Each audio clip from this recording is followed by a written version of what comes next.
Welcome back jenneerra kabajamtoota hordoftoota chaanaalii waliif teeknooloojii info har'as viidiyoo haaraa qabadhee dhiyaadheera. Viidiyoon irra qabadhee dhiyaadhe kun paartii 2 Microsoft Word paartii jalqabaa keessatti pilaatfoormii Microsoft Word maal fakkaata, qabiyyeen isaa maal fakkaata waan jedhu ilaalleerra. Har'a kallattimaan gara paartii 2 irratti kan deemnu ta'a. Akkuma baratame ofiisii Microsoft Word start batanii kilik goonee filannoo kanneen keessaa Microsoft Word filanna. Microsoft Word 2016 asiisa jedhu kana kilik goonee banna. An already baneera waan ta'eef jala kana start batanii irratti kan jiru kana isa kana asii jalqabeen kilik godhee bana. Then Microsoft Word bifa kanaan naabanameera. Microsoft Word erga bifa kanaan naabanameen booda ani amma faayila wayii asirratti barreesseen faayila sana edit goonee waliin laallaa jechuudha paartii 2 irratti. Paartii 1 irratti maal laalaa turre si yaadachiisuudhaaf qabiyyeewwan Microsoft Word of keessaa qabu pilaatfoormii isaa kana hundumaa tokko tokkoon laallee jirra. Faayil ka jedhu kana keessa maal akka jiru, home keessa maal akka jiru, insert ka jedhu keessa maal akka jiru, design ka jedhu keessa maal akka jiru tokkoon tokkoon kana hundumaa'u qabiyyee isaa laallee jirra jechuudha. Akka yeroo darbe laallee akkuma yaadattan gubbaa kanarratti isaan argaman taabiiwwan kana hunda jala fiicharii adda addaatu jira. Tokkoon tokkoon fiicharii kana of keessatti qabatee taabiiwwan jiru kana riiban jedhamu isaa tokko tokkoon laallee jirra. Har'a kallattimaan taabii home jedhamu kana jalatti fiichariiwwan jiran tokko tokkoon kan laallu ta'a. Akkuma yeroo darbe waadaa isinii seene eessarraa jalqabnee laallaa piraaktikaali home ka jedhu kanarraa jalqabna. Home ka jedhu kana gaafa kilik goone as jalatti fiichariiwwan adda addaatu jira. Isa kanniin tokko tokkoon laallaa jechuudha. So wantoonni nuti laallu maal kan jedhu sana asirratti kan waliin laallu ta'a jechuudha. So viidiyoo kanarratti wanti nuti so tokkoon viidiyoo jalqabaa irratti paartishinii kana guutuu laalleerra. Microsoft Word practical tutorial part 1 Microsoft Word platform explanation ka jedhu kana laallee jirra. Paartii jalqabaa keessatti gubbaa kanarratti pilaatfoormiiwwan applicationii Microsoft Word kana tokko tokkoon laallee jirra. Microsoft Word 2016 pilaatfoormii kana erga tokko tokkoon laallee hoomii jalatti amma taabii home jedhamu kana jalatti fiichariiwwan adda addaatu jira. Fiichariiwwan kanneen tokko tokkoon kan laallu ta'a jechuudha. So paartii 2 waa'ee maaliiti irra kan laallu font and the format style in home tab. Taabii home jedhu kana keessatti pilaatfoormiiwwan as jala jiran hoomii kana jala fiicharii adda addaatu jira. Tokkoon tokkoon fiicharii kana qabiyyee isaa kan laallu ta'a jechuudha. So qabiyyee kana jalatti maal laallaa paartii 2 jalatti font and the format style in home as jalatti foontii barreeffamoota asirratti jiranii kana foontii istaayiliin isaanii maal fakkaata, formaat istaayiliin isaanii maal fakkaata kan jedhu jalatti qabiyyeewwan asitti tarraa'e kana kan laallu. So home taabii kana keessatti fiichariiwwan jiran tokko tokkoon paartiitti qoonnee kan laallu ta'a. Paartiiwwan laallu kanarraa keessaa types of font, font size, italic, bold, underline, strike throughout, subscript, superscript, text effect and typography, text highlight color, font color and clear all format. Isaan jedhu kanneen qabiyyee har'a laallu ta'a jechuudha. Qabiyyee har'a hoomii jalatti tokko tokkoon qabiyyee nuti laallu keessaa isaan kanneen kan jalqabnu ta'a jechuudha. So asiin akka isinitti mul'ataa jiru home ka jedhu kana gaafa kilik goone maal ka jedhu jira, asiin fonti ka jedhu jira, asiin paaragraaf ka jedhutu jira jechuudha. So fonti ka jedhu kana keessa qabiyyee akkamiitu jira, kana keessa qabiyyee akkamiitu jira, paartiidhaan kan laallu ta'a. Har'aaf kan laallu kana laallaa jechuudha. Paartii kana laalla. Paartii fonti jedhu kana keessatti qabiyyee asiin jiru kana maal itti fayyadamuu dandeenya, maal irratti hojjechuu dandeenya, maaliif nu gargaaranii waan jedhu sana laalla. The first one is types of font. Then types of font fayyadamuudhaaf isa kana minimize goonee Microsoft Word haaraa bannee jirra. Then amma harkaan barreeffama dheeraa barreessine sa'aatiin jalaa fudhachuu danda'a. Ani shortikatiin fayyadama. Shortikatii kana fayyadamuudhaaf is equals 2 ka jedhu kana keyboard irraa barreessitanii rand ka jedhu jettanii mallattoo kana bantanii fakkeenyaaf paaragraafii 2 barbaanna yoo ta'e gidduu kanatti lakkoofsa 2 paaragraafii 3 barbaanna yoo ta'e gidduu kanatti lakkoofsa 3 zen garanatti kilik goone insert jennaani paaragraafii 3 nu baaseera. Paaragraafii kanarratti wantoota kanniin haa hojjennu. Inni jalqabaa text font type then font type ka jedhu kana ilaallu font type ka jedhu kana haa ilaallu then asiin barreeffama kana barreessinee jirra. Barreeffama kana font type isaa eessaa filanna bifa kanaan select goone yoo barbaanne ammoo tooruma kanatti illee click goone ta'uu danda'a. Barreeffama kana guutuu asii left click fayyadamne drag goone select goone as dhufne then erga as dhufne kanniin keessaa font type ka jedhu ishee tan dhufna bakka kana isinitti mul'ataara. Font type ka jedhu kana gaafa click goone kun kanniin akkanatti yeroo gadi oofne barreeffama kana maal godhaa jira font type isaa jijjiiraa jira jechuudha. Font type gaafa jennu afaan oromootiin yoo laaluuf yaalle handwriting isa jennu sana bakka bu'a jechuudha. Istaayila barreeffamni sun ittiin barreeffamu akka namni tokko harkaan yeroo waraqarratti barreeffama hojii barreessu handwritingiin nama kamiitu adda adda. Just like that barreeffama asirratti amma barreeffame asinitti mul'ataa jiru kana barreeffama asirratti paaragraafii 3 asitti mul'ataa jiru kana worksheetii yookaan waraqaa adii kanarratti istaayilii barreeffama sanii kattiin murteessinudha jechuudha. Fakkeenyaaf asii istaayilii kanarra yoo keenya qubee afaan amaaraa fakkaata garuu akka qubeewwan gi'izii keessaa istaayiloota mataa isaa danda'een kan mul'isu fakkeenyaaf aljeeriyaan eeriyaal kanniin keessaa gadi oofne ka barbaanne irra kaa'uu dandeenya.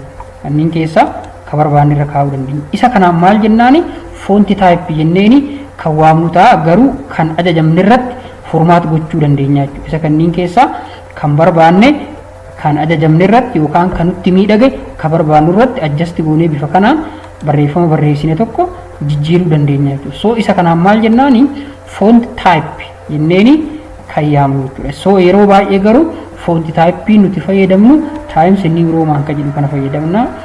The best types of handwriting jennee ilaaluu dandeenya. Fakkeenyaaf gosoota type font size kan font type kana keessa type New Roman Times New Roman ka jedhu kana yoo barbaanne dura kanatti yoo nu dhufuu baate keyboardii keenyarraa fakkeenyaaf isa kanarra yoo jiraate asii isa kan nuti barbaannu Times New Roman ka jedhu kana yoo ta'e keyboard irraa yeroo asii barreessinu maal godha asirratti kun active ta'ee nuuf fidee jira. Enter gaafa jennu barreeffama kana gara font type nuti barbaannutti nu geeddaruu danda'a. So isa kanaan maal jennaan font type jennaan jechuudha. So inni lammaffaa kan laallu font size dha. Font size ilaalla barreeffamni nuti barreessaa jirru kun font size isaa meeqa ta'uu qaba. Barreeffama asirratti nuti barreessine kana font size isaa meeqa ta'uu qaba kan jedhu sana laallaa jechuudha. So inni akka qabxii lammaffaatti ilaallu isa kana ta'a jechuudha. Qabxii lammaffaa font size kan jedhu kana ta'a. Font size sirreessuudhaaf amma fakkeenyaaf barreeffamni asirratti barreessine kun paaragraafii 3 tokkoon paaragraafii kana qubeewwan achi keessatti argaman meeqarra jira amma font size isaa 11 irra jira jechuudha. Fakkeenyaaf font size kana yoo 10 gochuu barbaanne 10 gaafasii jennuun qubeewwan as keessatti barreeffaman kun tokkoon isaa hangi isaan guddachuu qaban kattiin murteessinudha. Fakkeenyaaf isa kana asii gadi oofne 25 irratti yookaan 28 irratti gaafa goonu akkuma isinitti mul'atu qubeen kun baay'ee gurguddatee gara fuula hedduutti baay'ateera jechuudha. So akka seera barreeffamaatti garuu mata duree yoo ta'e malee barreeffamni mata dureewwan adda addaa jalatti argamu istaandardiin isaa 12 ta'a yeroo baay'ee 12 ta'a. 12 saniin hojjenna. Fakkeenyaaf barreeffama kanaaf mata duree wahii osoo jiraate asitti osoo jiraate mata duree sanaaf dirqama maal gochuu qabna mata duree nuti hojjenne sun fakkeenyaaf amma introduction ka jedhu kun osoo mata duree paaragraafii kanaa ta'e introductionii kanaa fi mata duree kanaa fi barreeffamni asiin jala jiru kun font size isaa wal qixxee ta'uu qabu. Garuu istaandardii barreeffamatti maal ta'uu qaba inni mata duree irra jiru kun 16 ta'e inni mata duree irra jiru kun 16 ta'e ka gara jalaatiin jiru kun maal ta'uu qaba kudha lama ta'uu qaba jechuudha. So inni kun istaandardii barreeffamaati jechuudha. So foonti saayizii isaa akkuma si ilaalle mata duree yoo ta'e 16 kan jalaan jiru yoo ta'e immoo barreeffamoota mata duree jalaan jiran yoo ta'an 12 formaat kan goonu ta'a. Foonti taayippii isaanii ammoo asii akka reefu laalle sanitti kan nutti miidhage ka barbaanne irratti maal gochuu dandeenya geeddaruu dandeenya. Fakkeenyaaf amma yoo laaltan barreeffama barraa'e kana keessaa takkittii tana qofa yoo foonti taayippii isaa sirreessuu barbaade bifa kanaan salleekti godhee as dhufee asii foonti taayippii isaa yoo jijjiire akkuma isinitti mul'ataa jiru kana jecha ani filadhe sana qofa naa jijjiiraa jira jechuudha. Yoo barbaanne salleekti goona yoo barbaanne dhufnee akkanumatti irratti kilik goone asii gaafa jijjiirru bakka irratti nu kilik goone sana qofa maal godhaa jira kun poointi ka jedhu sana qofa istaayil adda addaatiin formaat naa godhaa jira jechuudha. So inni kun foonti taayippii fi foonti saayizii isaa ka jedhu laallee jira jechuudha. So foonti saayizii jechuun maali? Barreeffama barreessine tokko guddachuu fi xiqqaachuu isaa kattiin murteessinudha. Itti aansee qabxii sadaffarra kan jiru itaalik jedha. So itaalik ka jedhu kuni maali kan jedhu haalaallu. Zen as gaafa dhufne sadaffarra kan jiru kuni tartiibaan deemna maal jedha itaalik jedha. Itaalik kan jedhu kana barreeffama kana asii erga bifa kanaan salleekti gooneen booda as dhufnee iddoo kanarratti gaafa kilik goonu akkuma isinitti mul'ataa jiru barreeffamni barraa'e kun dalga ciisee jira jechuudha. Tokkoon qubee kana akkaataan qubeen kun itti mul'ataa jiru fiizikaal leeyawutiin isaa cinaa tokkotti ciisee barreeffameera jechuudha. So haandiraayitingiin asitti filanne kun taayimsi niwuroomaansiin nu filanne kun akkaataan qubeen sun itti taa'an dalga ciisanii jiran. Fakkeenyaaf amma paawarful ka jedhu kana yoo ilaaltan P ka jedhu kun dalga ciisee jira qubeewwan itti aanullee akkasumatti ciisee jira jechuudha. So itaalik ka jedhu kuni qubeewwan nuti barreessinu sun cinaa tokkotti ciibsinee miidhagina akka dabaluuf yoo ka barbaannu taate itaalik ka jedhu kana dhufnee asii kilik goonaa jechuudha. Zen deebinee isa kanatti kilik yoo ka goonu taate kun isinitti mul'ataa jira itaalik ka jedhu sun irraa badeera qubeewwan maal ta'anii jiranii qubeewwan sirnaan taa'aa jiranii jechuudha. Qubeewwan sirnaan dhaabbatanii kan mul'atan ta'uu isaati jechuudha. Dhaabbatanii kan mul'atan ta'uu isaati. Yoo itaalik irratti ka deebisnu taate akkanatti qubeen ciiseera tarii barreeffamichi miidhagina dabaluu danda'a garuu akkaataan dhaabbii isaa cinaa tokko dalga ciiseera. Inni itti aanee jiru qabxiin itti aanee jiru bold ka jedhu jira. Zen bold ka jedhu kana akkam goona qubeewwan kanniin qubeewwan asitti barreessine paaragiraafii barreessine kana qubee B kana kan gurraache kana bira dhufne bold ka jedhu kanarratti gaafa kilik goonu akkuma isinitti mul'ataa jiru barreeffamni kun maal ta'eera damaqqi jedhee mul'ateera jechuudha. So bold jechuun barreeffamni barreessine suni sirritti halluun isaa halluudhaan guutamee akka nutti mul'atu gochuu yoo barbaanne bold ka jedhu kanarratti kilik goona. Fakkeenyaaf amma introduction ka jedhu kana bold gochuu barbaanne irratti kilik goona bold ta'a. Aan bold gochuu barbaanne illee deebisnee irratti kilik goona. Amma isa kana bold gooneerra aan bold gochuudhaaf ammoo achumatti deebinee kilik goona aan bold ta'ee jira jechuudha. So qabxiin itti aanu underline ka jedhu ta'a. Zen underline ka jedhutti deebina. As dhufnee barreeffama kana fakkeenyaaf sarara takkittii tana jala sararuu yoo barbaanne bifa kanaan salleekti goone qubeeyyuu tana dhufnee kilik goona jala sararee jira jechuudha bifa kanaan. Zen underlining gosa adda addaatu jira asirratti wanni beekamuu qabu. Amma sarara tokko jala sararee jirra ka jala sararre garuu sarara tokko qofaan jala sararre. Zen akkaataan ittiin jala sararru sun asii filannoo qabaa jechuudha. Bakka kana gaafa kilik goone fakkeenyaaf dabilii jala sararuu barbaanne dachaa goone jala sararuu barbaanne bifa kanaan lama jala nuusaara kanneen keessaa filannee jechuudha. Fakkeenyaaf tuttuqaa kanaan jala akka sararuu barbaanne isa kana filanna.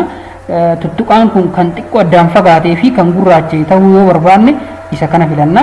Ka barbaanne as keessaa filachuu dandeenya jechuudha. Ka barbaanne underlaayinii kana keessaa filachuu barbaanna. Filannoo dabalatallee yoo barbaanne kanneen keessaa dhufne asii settingii kanneen sirreessine akkaataa barbaannetti fayyadamuu dandeenya jechuudha. Automaatikaalii halluu ittiin jala sararru sanillee asii diffaayin gochuu dandeenya. Isa kana paaragiraaf formaatiingii fi teekist fuul formaatiingii irratti bal'inaan kan laallu ta'a. Asii advaansid setting ka jedhu kana seenne settingii isaa sirreessuu dandeenya. Ispeesiin sarara sana gidduu jiru noormaalii akka ta'u yookaan ammoo iskeeliin isaa parsantii meeqa akka ta'u laayitinasiin isaa hagam takka akka ta'u nambar ispeesingiin isaa meeqa akka ta'u asii dhufnee kanniin sirreessuu ni dandeenya.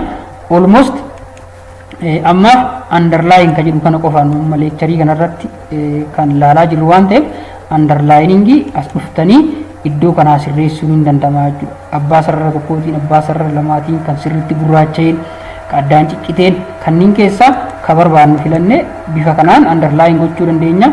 Underline kan deebisnee irraa balleessuu illee barbaanne maal goona achumatti deebinaa jechuudha. Achumatti deebinee underline kana irraa balleessuu dandeenya kun akkatti kilik goone. Itti deebisuu illee barbaanne bakkuma kana dhayne kanneen keessaa ka barbaannu filannee underline gochuu barbaanna, irraa balleessuu barbaanne bifa saniin irraa kan balleessinu ta'a jechuudha. Kan itti aanu underline itti aane isa kana jira jechuudha. Strike through out kan jedhu kana jira. Isheen tun maal jechuudha? Barreeffama asitti barreessinee jirru kana gubbaa isaarra sarara tokkoon yookaan sarara lamaan gubbaa kanarra sararuu yoo barbaanne, fakkeenyaaf namoonni yeroo hedduu barreeffama wayii barreessanii barreeffama san haquu yoo barbaadan qalamaan gubbarra dhaanii ergamuu isaa agarsiisan. Just like that kompiitaraanis ennaa hojjennu tokkoon ta'uu danda'a, lamaan ta'uu danda'a, irra rukunnee sirreessuu dandeenya. Fakkeenyaaf isa kana yoo ilaaltan asii gaafa isa kanarratti kilik goonu yoo ilaaltan asii maal ta'eera gubbarra dhahee jira jechuudha barreeffama kana. Barreeffama kana fakkeenyaaf sarara kan yoo fudhanne asii dhufnee kanarratti gaafa kilik goonu barreeffamicha irra dhaheera jechuudha bifa kana. Barreeffamicha irra dhahee barreeffamichi bifa kanaan akka ta'u godheera. So isa kana sirreessuu yoo barbaanne tokkoon akka irra sararu, singilii akka irra sararu as dhufnee settingii isaa sirreessuun hin danda'amu. Toora kana dhufnee settingii isaa foonti kan jedhu kana bira dhufnee sirreessuu hin dandeenya. Kun asii isinitti mul'ata strike through out jedha, double stress through out jedha. Fakkeenyaaf isa kanarratti gaafa goonu kun asiin baasaa isinitti mul'ataara double godheeraa jechuudha. So superscript illee isa kan asii maal gochuu dandeenya bifa kanaan sirreessuu dandeenya jechuudha. Bifa kanaan maal gochuun hin danda'ama sirreessuun hin danda'ama jechuudha. So superscript fi subscript isaan kunniin asitti kan laallu ta'a garuu double street fi single stress through out isa kana ta'a jechuudha. So inni kun sarara tokkicha barreeffama irra sararuudha. Inni kun sarara lama barreeffama barreessine sanirra sararuu ta'a jechuudha. Akkasitti isinitti mul'atu kana. So sarara tokko yoo ta'e bifuma kanaan select goone asirratti dhufnee kilik goona. Deebisnee kilik gaafa goonu kun irratti nu deebisa. Irraa balleessuu illee barbaanne achuma irratti kilik goona. So double and single stress through outiin strike through outiin ishee kana yoo ta'u inni itti aanu qabxiin itti aanu kan laallu maal ta'a superscript and subscript kan jedhu laalla. Superscript and subscript. Superscript and subscript kan jedhu kuni lakkoofsota bifa kanaan barreessu. Fakkeenyaaf asirratti dhufnee x lama jennee lakkoofsi kun subscriptii akka ta'u yoo barbaanne asirratti kilik goone dhufnee isa kana kilik goona. Zen kun maal ta'eera foonti saayizii isa kana guddistanii amma yoo laaltan asii kun maal ta'eera bifa kanaan ta'eera jechuudha. Foonti saayizii isaa guddistanii yoo laaltan isa kanaan maal jennaani subscriptii jennaan. Zen subscriptii kanarraa balleessuudhaaf isa kana kilik goone zen plus isa kana plus x cube yoo jenneen zen isheen tun superscript akka isheen taatu as dhufnee kanarratti kilik goona kunoo bifa kanaan ta'eera jechuudha. So subscript jechuun ishee tana yoo ta'u superscript jechuun ishee tana ta'a jechuudha. So ishee tana hojjechuudhaaf fakkeenyaaf ishee tanarratti amma asiin osoo pilaasii wayii jenneeni pilaasiin tun maal ta'a kunoo gubbarratti ta'a.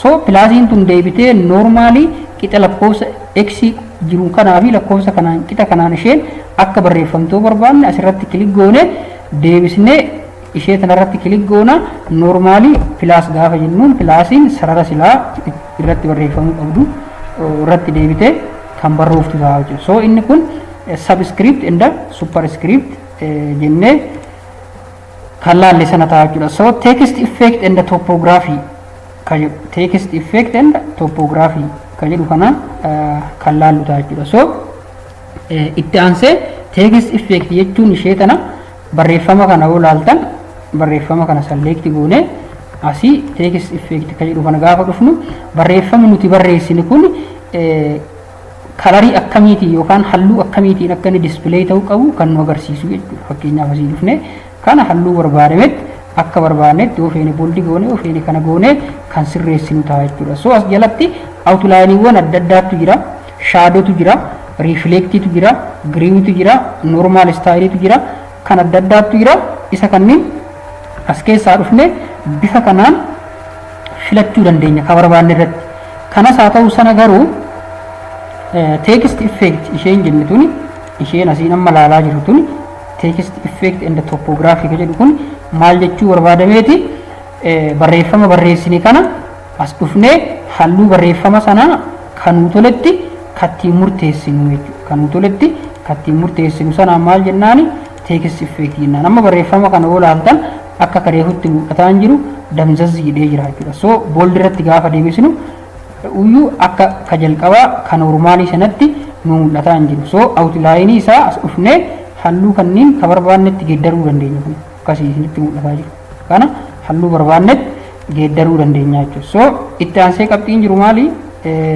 Text highlight color. Text highlight color ka jedhu kana ta'a.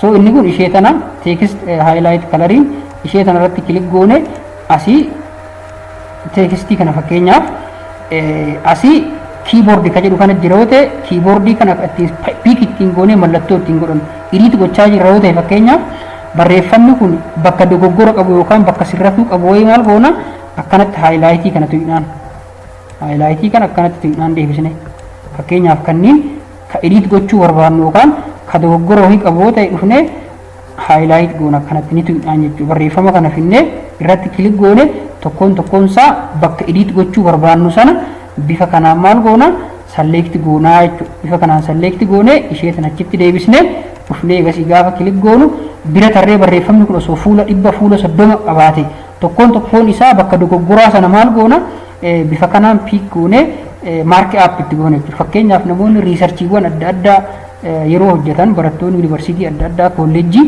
leekcharoonni yeroo riisarchii isaanii sana gaayid godhan bifa kanaan tiik irratti goote bakka dogoggora qabu sana nama riisarchii sana hojjetutti agarsiiftaa jechuudha. Barreeffama sana keessaa haquu dirqaman qabu. So isheen tun maaliif nu gargaarti? Text highlight color jennee kan laallu kalarii isaa asii ka barbaadan filachuu dandeessan. Kalarii ittiin maark app gootan. Fakkeenyaaf amma kalarii diimarra yoo ta'e nama sanaaf mallattoo diimaadhaan kana keessaa balleessi jechuu barbaadde bifa kanaan mallattoo kanaan itti agarsiistaa jechuudha. Fakkeenyaaf inni yeeloo kun ka xiqqoo fooyyee of eeggannoo qabu yoo ta'e diimaan kun ammoo kan keessaa baduu qabu yoo ta'e bifa kanaan haayilaayit gootee itti agarsiistaa jechuudha. Bifa kanaan haayilaayit gootee itti agarsiista. So isa kana deebisuudhaaf achuma irratti deebisnee kilik goonaa. Sana booda qabxii itti aanutti ceenaa text highlight color ka jedhu jira. Text inni dura text highlight color itti aansee halluu barreeffama edit goonuu kan ittiin ilaallu jennee jirra. Inni itti aanu immoo foonti coloriidha. Inni itti aanu foonti color. Zen foonti color ka jedhu kana garaagarummaa isa kanaa ilaaluu dandeessa. Barreeffama kana fakkeenyaaf akkanatti kilik goonee select goone as dhufnee isa kana gaafa kilik goonu maal godheera barreeffama kana guutuu bifa halluu diimatti nu jijjiireera jechuudha. So inni duraa kun tokkoon jecha as keessa jiru kana bakka mallattootti godhachuu barbaannu mallattoo katti goonu yoo ta'u inni lammaffaa kun ammoo teekstii guutuu isaa halluu nuti barbaannetti kan nu jijjiiru. Fakkeenyaaf halluu kanneen asii akka amma ilaalaa jirtan kanatti geeddaruu dandeenya ka barbaannetti diimatti yookaan ammoo bifa kanatti yookaan ammoo barbaanne gurraachatti ka barbaannetti maal gochuu dandeenya kan ittiin jijjiiru ta'a jechuudha. So isa kanaan maal jenneeni foonti kalariidha jechuudha. Fakkeenyaaf foontiin kun foonti taayippii filannee foonti saayizii filannee teekst taayippii filannee isa kanaaf ammoo halluu hojjechuudhaaf bifa kanaan as dhufnee foonti kalar ka jedhu kana keessa kan hojjennu ta'uusaa beekuun gaariidha. Inni dhumaa paartii kana keessatti nuti ilaallu clear all format ka jedhu clear all format.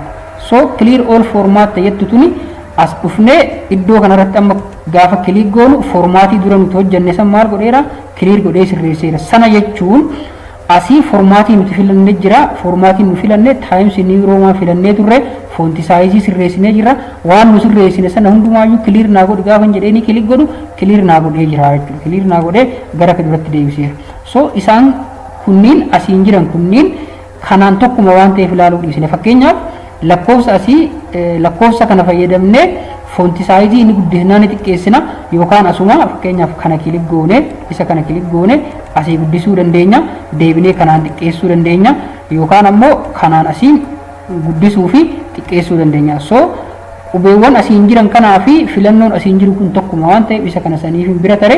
So all about this lecture kana keessatti maal laallee jirra home taabii jalatti wantoota kanneen laallee jirra boldii laallee jirra itaalikii laallee jirra underline laallee jirra strike throughout laallee jirra subscript laallee jirra superscript laallee jirra dabalataan text effect laallee jirra itti aansee text highlight colorii laallee jirra fonti colorii laallee jirra jechuudha. So paartii kanatti aanuun viidiyoo kanatti aanuun paartii 3dhaan maal laallaa itti aansinee qabiyyee kanatti aansee jiru kan laallu ta'a jechuudha. So har'aaf paartii 2 irratti maal laallee type of font laallee jirra, font size laallee jirra, italic gochuu laallee jirra, bold gochuu laallee jirra, underline laallee jirra, strike throughout, subscript haga eessatti laallee jirra, haga font coloritti laallee jirra.